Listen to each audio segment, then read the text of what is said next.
जय श्री कृष्ण। नमस्कार। शादी विवाह में हस्तरेखा ज्ञान से कैसे हम समझ सकते हैं कि किस उम्र में किस व्यक्ति की शादी होगी। महिला हो तो वो अपना जो है बायां हाथ टेढ़ा हाथ, पुरुष हैं तो वो सीधा हाथ के पास ये छोटी उंगली है, ये वाली छोटी उंगली है, ये यहाँ बुद्ध पर्वत बना हुआ है। ये बुद्ध पर्वत है। इसके पास ये लाइनें रहती हैं हृदय रेखा से ऊपर। ये हृदय रेखा है, ये वाली हृदय रेखा से ऊपर। तो यहाँ हम विवाह की स्थिति हस्तरेखा के हिसाब से देखते हैं। तो महिलाओं के लिए लेफ्ट और पुरुषों के लिए राइट, मतलब पुरुषों के लिए जो है दायां और महिलाओं के लिए बायां। तो इसमें विवाह के लिए हम देखें तो मस्तिष्क रेखा से ऊपर और इस ये बुद्ध पर्वत है, इसके बीच में कुछ लाइनें रहती हैं। एक हो सकती है, दो हो सकती हैं, तीन भी हो सकती हैं, चार भी हो सकती हैं, पांच भी हो सकती हैं। कम से कम जो है एक या दो तो होती ही हैं। तो इसमें क्या है, देखना क्या है इसमें मैं आपको बताऊं कि अगर जो सबसे जो लाइन है स्पष्ट, गहरी और लंबी जो लाइन है वो आपके पूर्ण विवाह को बताती है कि ये शादी की है। उसके साथ उससे जो छोटी रेखा हैं उनके संबंध में जो भ्रांति है वो ये है कि वो रेखाएं ये दर्शाती हैं कि जैसे विवाह शादी में क्या होता है, कई जगह से शादी संबंध की बात चलती है। कई बार क्या होता है, शादी का जो है संबंध जुड़ जाते हैं, रिश्ते आते हैं जाते हैं, लेकिन शादी हो नहीं पाती है।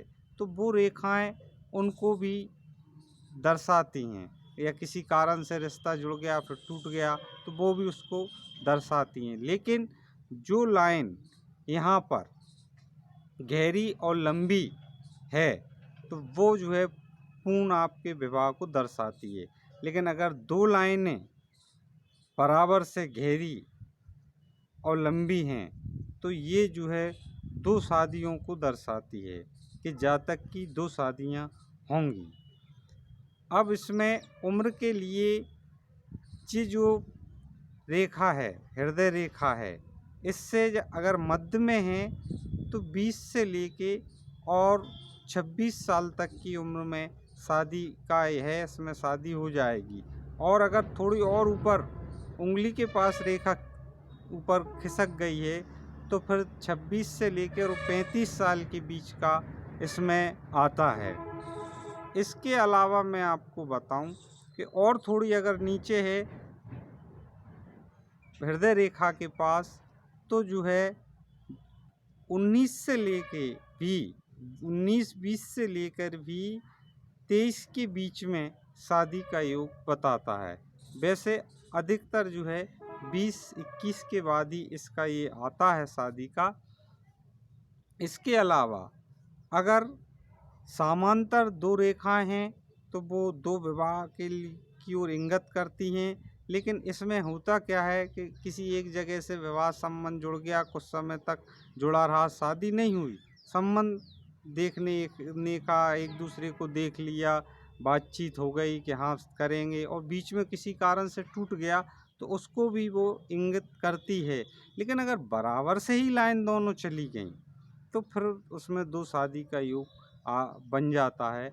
अब किसी कारण से कोई घटना ऐसी हो गई, मान लो किसी कारण से जीवन साथी का बिछोह हो गया, तो भी जो है दो लाइनें अगर हैं तो उसकी दूसरी शादी का योग बनेगा। इसके अलावा आपको मैं बताऊं कि जीवन साथी का और आपका कैसा क्या रहेगा, तो उसके लिए जो है जो लाइन है अगर वो हृदय रेखा की तरफ नीचे की तरफ झुकी हुई है तो आपका जीवन साथी आपसे का जो है पूरा आप पे प्रेम भाव रखेगा, आपसे स्नेह रखेगा, और आपके हिसाब से चलने वाला मिलेगा और आपका जीवन अच्छा उसमें निभेगा, ये इसमें आता है।